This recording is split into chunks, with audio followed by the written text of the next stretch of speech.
नमस्कार, स्वागत है आपका आवाज़े ख़वातीन में। मैं हूं रत्ना शुक्ला आनंद। आवाज़े ख़वातीन के मंच पर आज हम चर्चा कर रहे हैं एक ऐसी किताब पर जो भारत की मुसलमानों के बारे में बहुत कुछ कहती है। किताब का नाम है इंडियननेस ऑफ इंडियन मुस्लिम। इसे लिखा है पी फैजुलुद्दीन साहब और डॉक्टर शुजात अली कादरी जी ने, जो कि आज हमारे साथ स्टूडियो में मौजूद हैं। बहुत बहुत स्वागत है शुजात जी आपका। पहला सवाल तो वही है कि इस किताब को लिखने की प्रेरणा आपको कैसे मिली और इसका जो शीर्षक है, इसके माध्यम से आप क्या कहना चाहते हैं? बहुत बहुत शुक्रिया आपका कि आपने आज हमें आमंत्रित किया अपने मंच पे इस बुक के बारे में चर्चा करने के लिए। जैसा कि इस बुक के शीर्षक से ही कोई भी अंदाज़ा लगा सकता है, इंडियननेस ऑफ इंडियन मुस्लिम, यानी हिंदुस्तानी मुसलमानों की हिंदुस्तानियत। दरअसल इसके लिखने के पीछे दो वजूहात, दो रीज़न्स हैं जिसको हम काफ़ी अरसे से महसूस कर रहे थे बहैसियत हिंदुस्तानी मुसलमान, और सोसाइटी भी इस चीज़ के बारे में महसूस कर रही थी। नंबर एक ये कि खुद हमने इसको हिंदुस्तानी मुसलमानों के लिए लिखा। दूसरा, एक हमारे बहुसंख्यक सोसाइटी की तरफ से भी कुछ लोगों की तरफ से ये हिंदुस्तानी मुसलमानों के ऊपर कुछ सवालात किए जाते थे कि वो अपने आप को हिंदुस्तान से रिलेट ना करके बल्कि रिलेट करते हैं दूसरी जगहों से, बाहर से।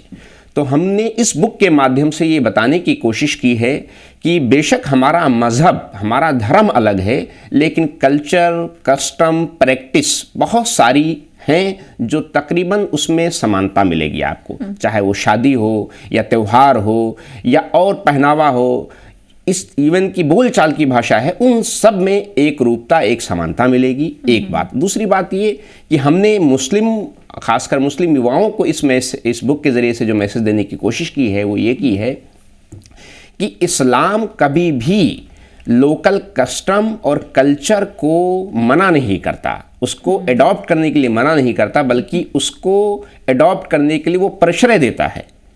तो इस बुक के माध्यम से हमने बताने की कोशिश की कि बेशक हिंदुस्तान में इस्लाम बाहर से आया, लेकिन जब वो यहाँ आया तो यहाँ की वेशभूषा, यहाँ की भाषा, यहाँ का तहजीब, यहाँ के कल्चर में वो रच बस गया। और उसका सबसे बड़ा नमूना है, आप देखिए कि जब हिंदुस्तान में ख्वाजा साहब सबसे पहले आए तो उन्होंने क्या किया, उन्होंने अपना वो लिबास जो वो सेंट्रल एशिया और ईरान से लेके चले थे, जब हिंदुस्तान की धरती पर पहुंचते हैं तो उसको उतार देते हैं और भगवा धारण कर लेते हैं। तो इस बुक के माध्यम से हमने यही मैसेज देने की कोशिश की है और बहुसंख्यक समाज को भी बताने की कोशिश की है कि मुसलमान अपने आप को, बेशक उसका धार्मिक स्थल और मक्का और मदीना हो सकता है, लेकिन इस जो हिंदुस्तान की जो ज्योग्राफी है उससे वो उतना ही प्यार करता है जितना दूसरे और धर्म वाले या और देशवासी करते हैं। जी, तो आपने दो सवालों के जवाब देने की कोशिश की। एक तो युवाओं को या जो इस्लाम को मानने वाले हैं उनको ये बताने की कोशिश की है कि इस्लाम जो है वो कतई आपसे ये नहीं कहता कि आप सब कुछ छोड़ दें, और इस्लाम छोड़ने की बात नहीं करता। और दूसरी बात, आपने मुसलमानों के नज़रिए को भी बताने की कोशिश की है कि उनका वो क्या हिंदुस्तान में रहते हुए वो किस तरह की हिंदुस्तानियत उनके भीतर है। बिल्कुल। ये दोनों चीज़ें आपने कही। हम आपसे ये जानना चाहेंगे कि ये आपको बताने की ज़रूरत क्यों पड़ गई कि इस्लाम जो है वो कभी भी नहीं कहता है कि आप वहाँ का जो लोकल कल्चर है उसे छोड़ दें। क्या ऐसे उदाहरण देखने को मिलते हैं, क्या ऐसी सोच देखने को मिल रही है आप जिसकी वजह से आपको ये किताब लिखने की ज़रूरत पड़ी? बिल्कुल। देखिए, इस्लाम में एक नई विचारधारा ने जन्म लिया जिसको हम सल्फ़ी या वहाबी विचारधारा कहते हैं। उस विचारधारा ने ये दावा किया, जब ये 1700 के आसपास सऊदी अरब से उठी और इसके फाउंडर इब्न अब्दुल वहाब थे, उन्होंने ये कहा कि हम अभी जो इस्लाम प्रैक्टिस में है ये इसमें बहुत सारी मिलावट आ गई है, इसके शुद्धिकरण की ज़रूरत है।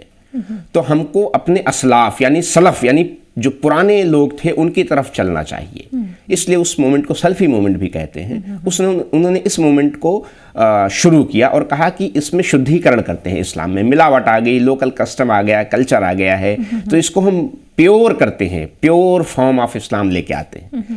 तो वो जब अरब से चला, फिर हिंदुस्तान में पेट्रोल डॉलर और एक बहुत बड़ा उसके पीछे आपने भी देखा होगा, बहुत सारी रिपोर्ट्स हैं कि कितने डॉलर पैसा खर्च होता है यहाँ पर हिंदुस्तान में उस विचारधारा को प्रमोट करने के लिए।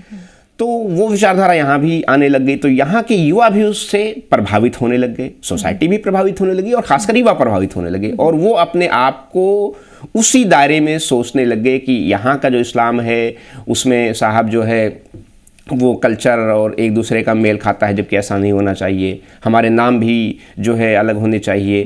तो उस प्रभाव, उस विचारधारा के प्रभाव से यहाँ के मुसलमानों के अंदर जो पहले से व्याप्त कल्चर था, जिसको हम सिंक्रेटिक और इंक्लूसिव कल्चर कहते हैं, उसमें एक बिखराव पैदा हुआ। नतीजतन की सोसाइटी में भी फिर बिखराव पैदा होगा। इसी को देखते हुए जो आपका सवाल है उसका जवाब ये है। जी शुजात जी, हम एक दो उदाहरण आपसे चाहेंगे। आपने जब कहा कि जब एक शुद्ध इस्लाम की बात हुई, तो वो कौन सी चीज़ें हैं जो आपने महसूस की कि वो आने लगी हैं यहाँ पे, यहाँ के कल्चर को छोड़कर, ख़ास तौर से जो युवाओं ने अगर अपनाया तो? देखिए, आप कश्मीर, आपका भी बड़ा आना जाना रहता है, मैं भी थोड़ा बहुत कश्मीर को देखता हूँ।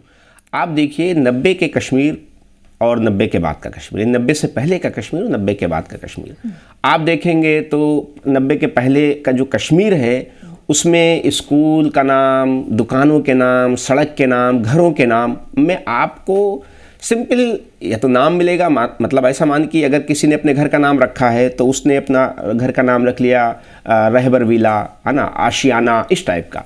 लेकिन उसके बाद 90 के बाद जब पाक प्रायोजित कश्मीर और सल्फिज़म वहाबिज़म वहाँ आना शुरू हुआ, उसके बाद आप देखिए वहाँ हर चीज़ का अरबीनाइजेशन, अरबीकरण होना शुरू हो गया। आपको नामों में अल लगना शुरू हो जाएगा। अब ये कल्चर आपको देखिए दूसरी जगह भी, रेस्ट ऑफ इंडिया में भी आना शुरू हो गया है। हम लोग सब जानते हैं रमज़ान बोलते हैं, एक बड़ा आम है रमज़ान बोलते हैं, लेकिन अब रमज़ान को भी रमदान और DH से लिखने लग गए।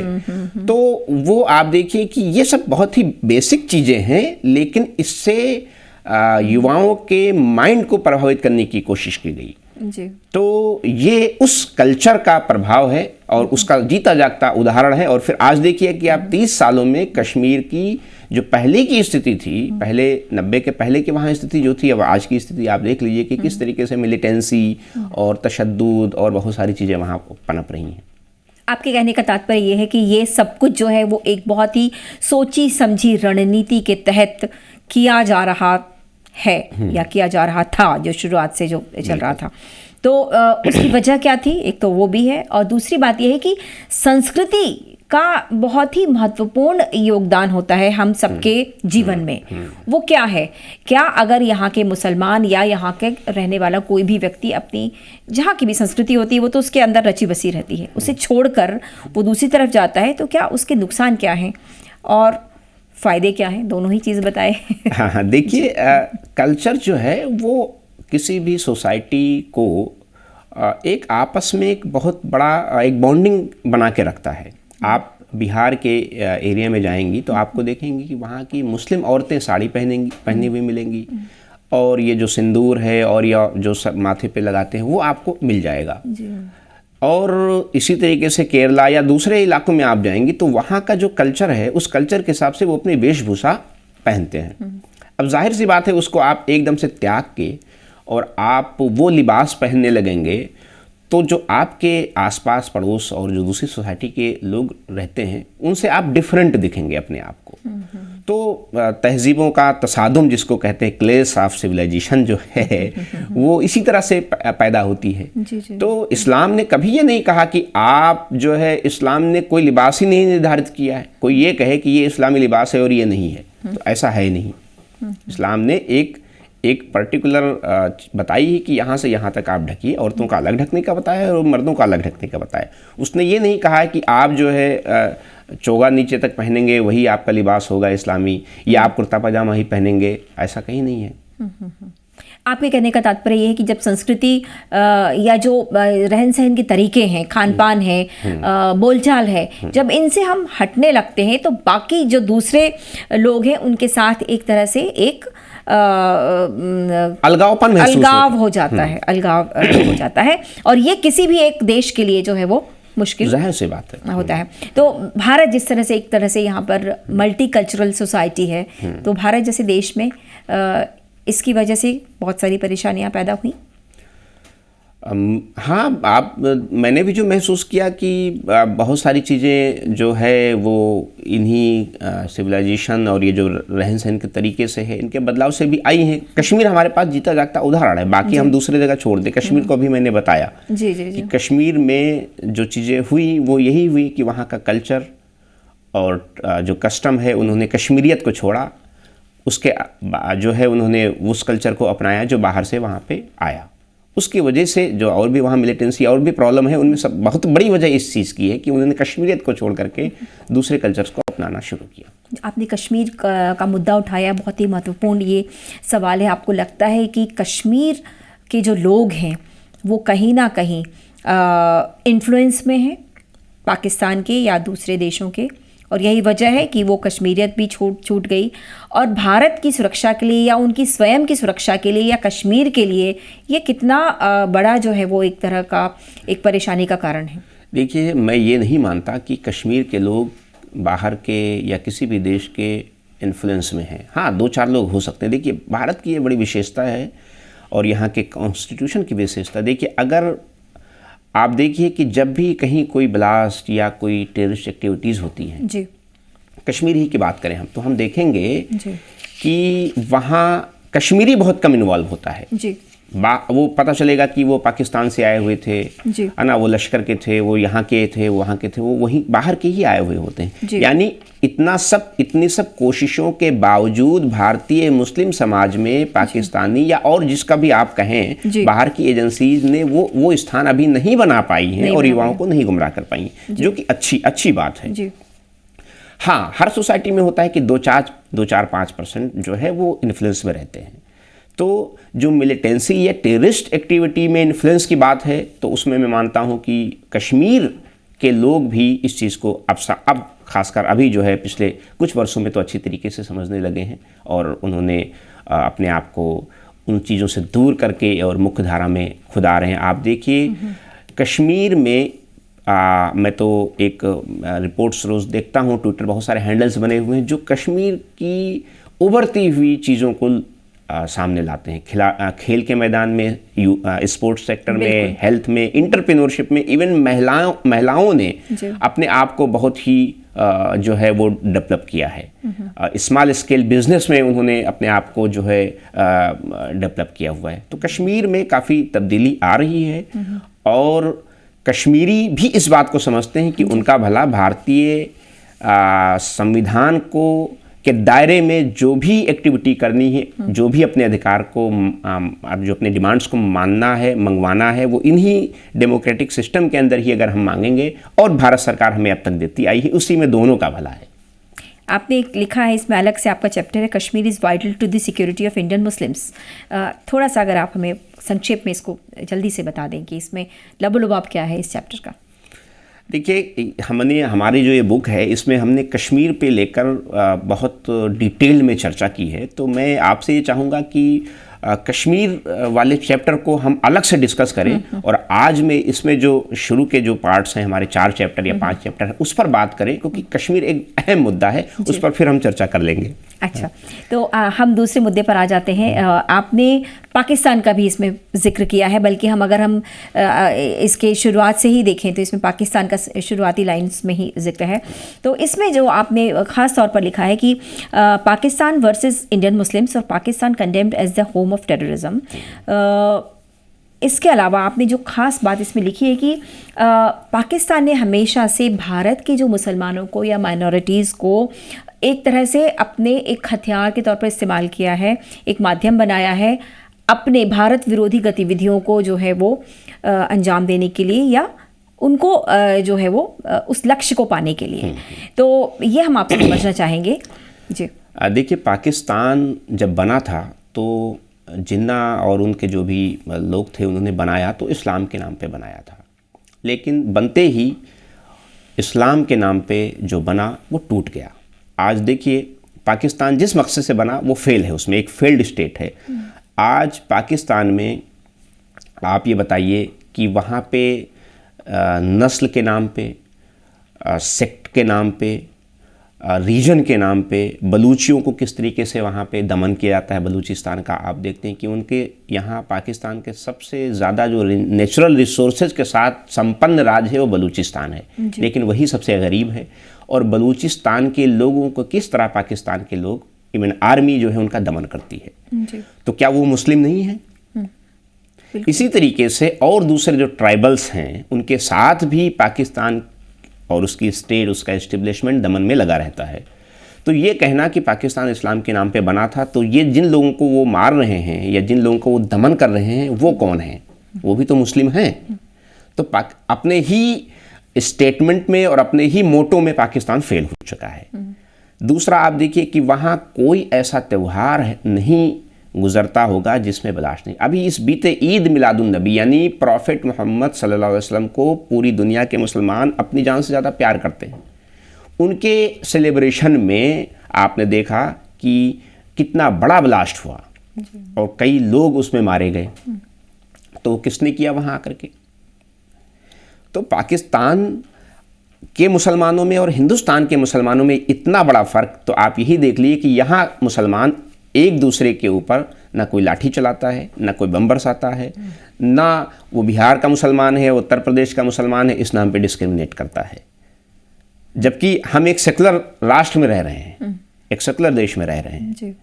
एक चीज़ ये। दूसरा, आपका जो प्रश्न था कि पाकिस्तान ने देखा कि जब वो अपने मकसद में, यानी जो उसका स्थापना का मकसद था वो पूरा नहीं हो पाया, और जनरल ज़ियाउल हक ने जिस तरीके से वहाँ पे वहाबी मदरसों की स्थापना की और तालिबान का एक पूरा नेटवर्क बनाया, उसके बाद डाउनफॉल शुरू हो गया। तो फिर पाकिस्तान की इस्टेब्लिशमेंट ने सोचा कि अब हम कहते हैं ना कि जब दुम कटी बिल्ली जो है वो चाहती कि सभी बिल्लियों की दुम कट जाए, तो उन्होंने सोचा हम तो बर्बाद हो रहे हैं, तो क्यों ना हम हिंदुस्तानी मुसलमानों को भी जो है अपने इस जो है वर्गलाएं और उनको गुमराह करने की कोशिश करें। फिर उन्होंने अपने अपने अलग अलग ऑर्गेनाइजेशंस बनाई और पूरा एक नेटवर्क खड़ा किया। कश्मीर में मिलिटेंसी को बर्पा किया, दूसरे जगहों पे भी, नॉर्थ ईस्ट में भी उन्होंने करने की कोशिश की, हालांकि उसमें कामयाब नहीं हो पाए। भारतीय मुसलमान और भारतीय मुस्लिम युवा काफ़ी समझदार है, उन चीज़ों को समझता है। इसलिए आप देखिए जब भी कोई एक्टिविटी होती है टेररिस्ट एक्टिविटी, तो उनको यहाँ से कोई हिंदुस्तानी समाज से खातिर ख्वाह कोई मुस्लिम समाज से जो है उनको सपोर्ट नहीं मिलता है। वो बाहर से किराए पे लेके आते हैं जो कुछ भी करते हैं। जी जी। तो आपने इसमें एक जगह आपने ये कहने की कोशिश की है कि भारत के मुसलमानों को बांटने की पूरी कोशिश की है पाकिस्तान ने अपने जो वो है, वो आप थोड़ा सा बताएं कि कुछ हद तक तो वो कामयाब कहीं ना कहीं हुए हैं क्योंकि बरगलाने में। और मैं आपकी इसमें कुछ लाइंस जो है वो पढ़ना चाहूँगी। आपने एक जगह लिखा है, Abu Osama in an interview with Harvard university professor Jessica stern who was then studying terrorism and religious fundamentalism. Secular India can slow the process of Islamization in Pakistan and other Muslim states in the region. He continued, Muslim militant organizations found breathing space in India with the formation of Hindu fundamentalist and militant organizations. फिर आपने आगे भी लिखा है इसमें, और इसमें एक जो लाइन है वो खास है, Can people with such enmity ever be called brothers by Indian Muslims? बिल्कुल। ये जो जिनका आपने हवाला दिया, जेसिका ने इंटरव्यू लिया था अबू ओसामा का, तो देखिए क्या है कि भारत का जो मुसलमान है वो अपने आप में एक बड़ा इंक्लूसिव सिंक्रेटिक है जो सूट नहीं करता है पाकिस्तान को या किसी जो फंडामेंटलिस्ट ऑर्गेनाइजेशंस को सूट नहीं करता। वो चाहते हैं कि यहाँ का मुसलमान जो है वो फंडामेंटल या फंडामेंटलिज्म की तरफ रहे। तो ये दोनों को सूट करता है। जो भी फंडामेंटलिस्ट ऑर्गेनाइजेशन, चाहे वो इस्लामिक फंडामेंटलिस्ट ऑर्गेनाइजेशन हो या नॉन इस्लामिक फंडामेंटलिस्ट ऑर्गेनाइजेशन हो, वो हिंदुस्तानी मुसलमान के सेकुलरिस्ट होने में, हिंदुस्तानी मुसलमान के जो है वो इंक्लूसिव होने में, इस्लामिक हिंदुस्तानी मुसलमान के सिंक्रेटिक इंक्लूसिव होने में उनको नुकसान है। तो फंडामेंटलिस्ट और फंडामेंटल ऑर्गेनाइजेशन हमेशा ये चाहते हैं कि भारत का मुसलमान भी फंडामेंटल रहे, जो उनको सूट करता है। तो पाकिस्तान ने इसकी कोशिश की और वो चाहता है कि जब यहाँ का मुसलमान फंडामेंटल होगा तो जाहिर सी बात है जो यहाँ दूसरी बड़ी अक्सरियत रहती है जो नॉन मुस्लिम है वो उसको अपने आप को उससे दूर करेंगे, उससे घृणा करेंगे, उससे नफरत करेंगे, उसको जो है उसके साथ डिस्क्रिमिनेट करेंगे, जो अल्टीमेट उनको वो फिर ये प्रचार करेंगे कि देखिए आप भारत में मुसलमानों के साथ ये हो रहा है, वो हो रहा है, तो खुद ही जो है वो क्रिएट करेंगे प्रॉब्लम्स, फिर उन्हीं प्रॉब्लम्स का अपने यहाँ एक्सप्लॉइट करके फ़ायदा उठाना चाहते हैं वो। आज भी यही हो रहा है। आज भी बहुत सारी मुस्लिम ऑर्गेनाइजेशन हिंदुस्तान में लगी हुई हैं कि भारतीय मुसलमानों को वो फंडामेंटलिस्ट के तौर पर स्थापित करें, उनके अंदर वो चीज़ पैदा करें, और फिर जब वो ऐसा करेंगे तो जाहिर सी बात है उसका रिएक्शन होगा, दूसरी जो कम्युनिटी है वो उसको रिएक्ट करेगी, और कहीं ना कहीं कुछ होगा, फिर उसका वो फ़ायदा उठा के देखेंगे कि देखिए साहब यहाँ पे मुसलमानों के साथ डिस्क्रिमिनेशन हो रहा है, उनको जॉब में ये नहीं मिल रहा है, मतलब बहुत सारी चीज़ें करके वो करेंगे। तो आज भी चल रहा है प्रोसेस। जी जी। तो आपको लगता है कि आपकी जो किताब है इसके माध्यम से आपने जो संदेश देने की कोशिश की है वो लोगों तक पहुंच रहा है संदेश? हाँ, ये पहुंचेगी, लोग महसूस भी कर रहे हैं। एक्चुअल में क्या है, ये सब नैरेटिव और नैरेटिव का पूरा ये गेम है, इंफॉर्मेशन वॉरफेयर का एक हिस्सा है जो बहुत कम लोग समझते हैं। तो हमने इस बुक के माध्यम से मुस्लिम युवाओं को समझाने की कोशिश की है कि इस चीज़ को समझिए कि प्रोपेगेंडा कैसे इंफॉर्मेशन वॉरफेयर में बदलता है और फिर उसके क्या नुकसानात होते हैं। खुद हमारा भारतीय मुसलमानों का नुकसान होगा इसमें। जी जी, आपने इसमें एक लाइन लिखी है, मैं ज़रा पढ़ दूँ। Indian Muslims are often made to suffer like this without any fault. The time has come for them to get up and tell Pakistan to its face to stop its dirty and dangerous game. ये आपने बहुत स्पष्ट शब्दों में समझाने की कोशिश की है। हाँ, और मुझे लगता है कि मैंने तो बात यहाँ लिखी है, लेकिन अब यूथ इस चीज़ को समझ भी रहा है। अच्छा। हाँ, भारतीय देखिए चंद लोग तो सोसाइटी में हमेशा रहते हैं जो कियोस क्रिएट करने की कोशिश करते रहते हैं, लेकिन majority of Indian youth, Muslim youth जो है वो इन सब डर्टी नेक्सस को समझ चुका है, और अब वो अपने एजुकेशन में, करियर में और नेशन बिल्डिंग की तरफ लगा। इवन हमारा ऑर्गेनाइजेशन जो है, मुस्लिम स्टूडेंट ऑर्गेनाइजेशन जो है, वो इंडियन जो मुस्लिम यूथ हैं, मुस्लिम स्टूडेंट्स हैं, उनके अंदर इन्हीं 3 चीज़ों के लिए, यानी सिंक्रेटिक और इंक्लूसिव इंडियन इस्लाम, दूसरा जो है कैरियर, एजुकेशन और नेशन बिल्डिंग, इन्हीं 3 मकसद के लिए हम युवाओं के बीच में पूरे देश में काम कर रहे हैं। जी हाँ, आप बहुत महत्वपूर्ण काम कर रहे हैं। मुस्लिम स्टूडेंट ऑर्गेनाइजेशन के चेयरमैन भी हैं शुजात साहब। और शुजात साहब, हम आपसे एक सवाल, चूँकि आपने अभी इसकी चर्चा छेड़ी, तो हम आपसे ये पूछना चाहते हैं कि भारत के मुसलमानों के पास संवैधानिक अधिकार होते हुए भी क्या कहीं ना कहीं वो इनको पूरी तरह से एक्सरसाइज नहीं कर पा रहे हैं? और एजुकेशन की जो बात है वो हमें और ज़्यादा उन्हें प्रेरित करने की ज़रूरत है, एजुकेशन को लेकर या मुख्य धारा में आने को लेकर, या फिर अपने भले की बात सोचने की, यहाँ वहाँ की चीज़ों से गुमराह हुए बगैर। देखिए, भारतीय मुसलमान की जो शैक्षणिक और स्थिति है सामाजिक, वो तो काफ़ी दयनीय है। सच्चर कमेटी की रिपोर्ट में हम देख सकते हैं। इस किताब में भी मैंने उसकी चर्चा की है। बिल्कुल। लेकिन उसमें ज़्यादा जो योगदान है वो मुस्लिम लीडरशिप का है। मुस्लिम सोसाइटी में जो आज भी जिसका होल्ड है वो जाहिर सी बात है मुस्लिम लीडरशिप का है, और मुस्लिम सोसाइटी ने भी अपने आप को उस तरीके से इवॉल्व करने की कोशिश नहीं की। हालांकि सरकारों की तरफ से, किसी की भी सरकार रही हो, भारत सरकार या स्टेट की जो सरकारें हैं, उनकी तरफ से मुसलमानों के एजुकेशनल डेवलपमेंट के लिए, उनकी फिनेंशियल डेवलपमेंट के लिए बहुत सारी स्कीम्स चलती हैं। एजुकेशन की बहुत सारी स्कीम चलती हैं, स्कॉलरशिप की बहुत सारी स्कीम की। इस चैप्टर में इस बुक में मैंने एक पूरा चैप्टर लिखा है कि कैसे कितनी स्कीम जो सेंट्रल गवर्नमेंट की हैं, और इवन हमारी जो प्रॉपर्टीज़ हैं उनके प्रोटेक्शन और डेवलपमेंट के लिए भी स्कीम्स हैं। वफ़ के बहुत सारे स्कीम्स हैं, सेंट्रल वफ़ काउंसिल है, स्टेट वफ़ बोर्ड्स होते हैं, है ना, और इसके अलावा बहुत सारे बोर्ड्स हैं जो माइनॉरिटीज़ के डेवलपमेंट के लिए हैं। लेकिन हमारे यहाँ उन चीज़ों का जो बेसिक और नीचे जो ग्राउंड लेवल पे, गांव लेवल तक जो लोग हैं, उन तक उनकी जो है जानकारी ही नहीं होती है।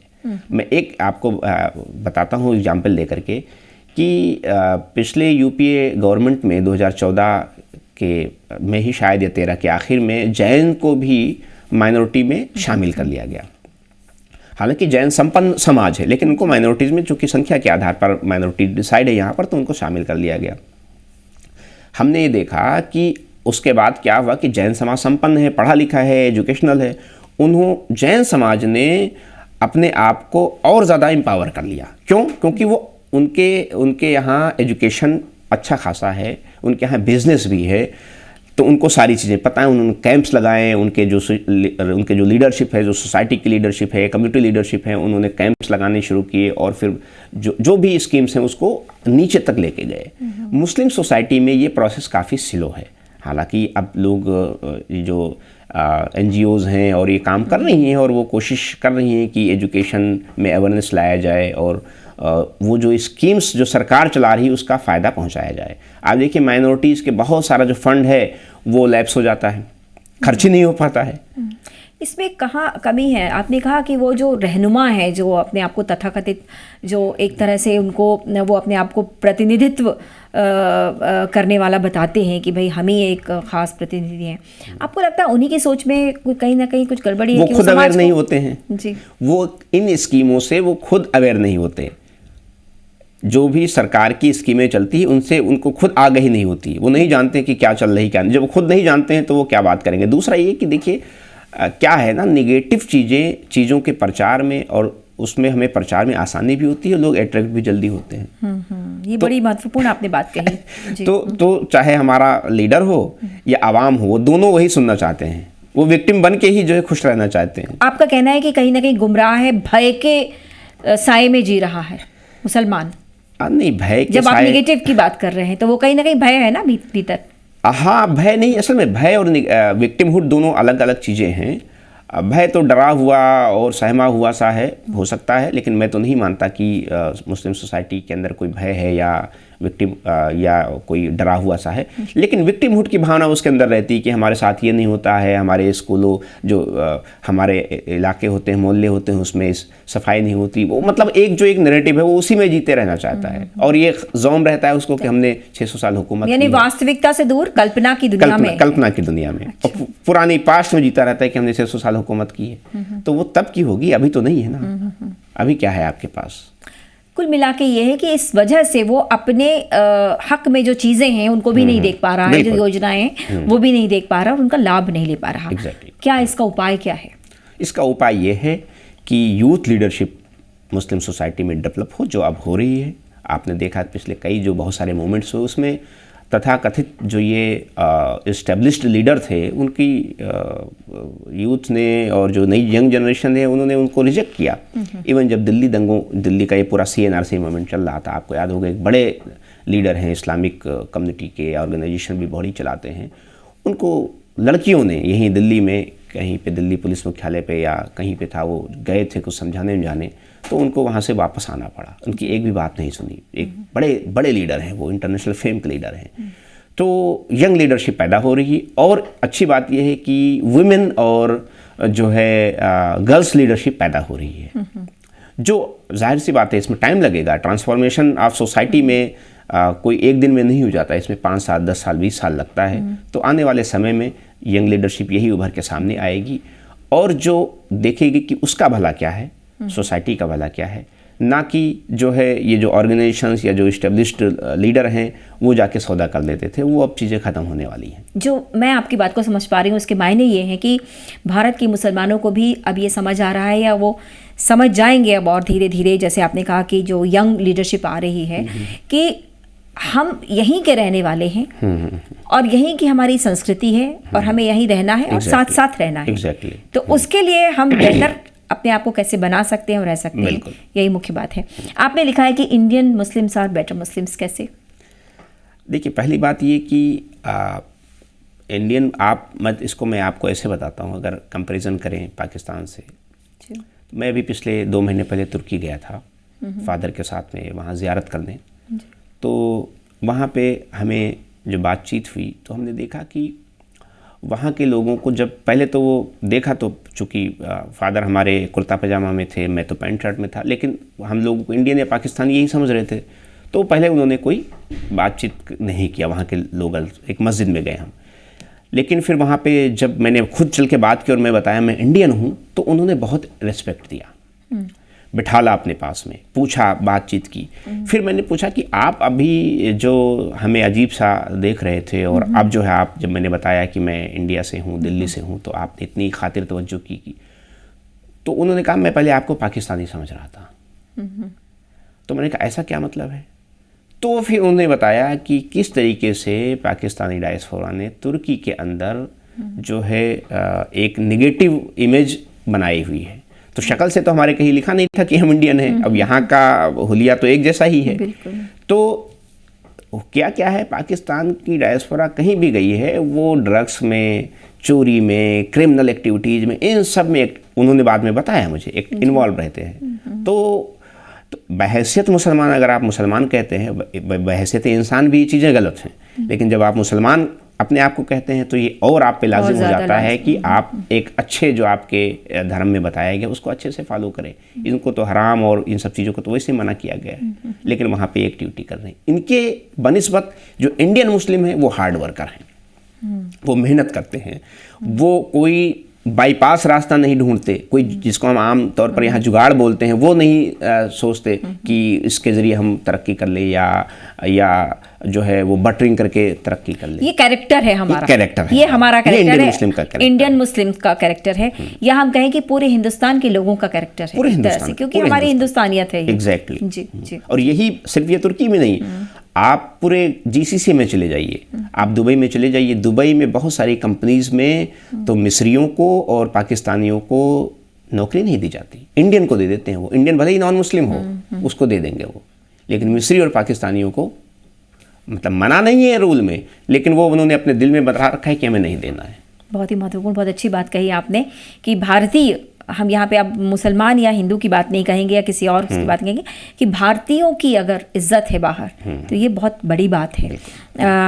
आखिरी सवाल आपसे हम पूछना चाहते हैं कि अभी 22 तारीख को राम मंदिर की में जो है प्राण प्रतिष्ठा है, काफ़ी कुछ चल रहा है, आप कैसे देखते हैं इसको, ख़ासतौर से जब हम श्री राम की बात करते हैं? देखिए, लॉर्ड राम के बारे में पोएट ऑफ ईस्ट अल्लामा इकबाल ने कहा था कि है हिंदुस्तान को, है राम के वजूद पे हिंदुस्तान को नाज, अहले नज़र समझते हैं इनको इमाम हिंद। यानी अल्लामा इकबाल की हैसियत हिंदुस्तान, पाकिस्तान, बांग्लादेश और एक इवन ईरान के अंदर और डायस्पोरा के अंदर एक बड़े मुफक्किर की, यानी थिंकर की, फिलोसफर की मानी जाती है। उनका ये कहना है, किसके बारे में? लॉर्ड रामा के बारे में, कि है हिंदुस्तान, उनको वो कहते हैं कि इमाम हिंद, जो उन्होंने उनके लिए लफ्ज़ इस्तेमाल किया, इमाम मीन्स लीडर, और हिंद का, तो हिंद में कोई कैद नहीं रखी उन्होंने, कोई रिलीजन की कैद नहीं की है। तो जब इकबाल ये बात कहते हैं तो उनकी अहमियत, उनका जो कद है उसका आप अंदाज़ा लगा सकती हैं, और इस पर फिर कोई बहस की गुंजाइश नहीं बचती है। जी जी, बहुत शुक्रिया आपका आवाज़े ख़वातीन के स्टूडियो में आने के लिए, और हम आपसे यही गुजारिश करेंगे कि आप ये किताब ज़रूर पढ़ें, इंडियननेस ऑफ इंडियन मुस्लिम, और इसमें बहुत सारी ऐसी बातें हैं जो आपका जो नज़रिया है वो बदल देंगी। तो ये बुक आप ज़रूर पढ़ें, और मैं यही उम्मीद करती हूँ कि जिस तरह की चर्चा आज यहाँ पर हुई है उससे हम सब कुछ ना कुछ सीखेंगे और भारत को और भी बेहतर मुल्क बनाने की कोशिश करेंगे।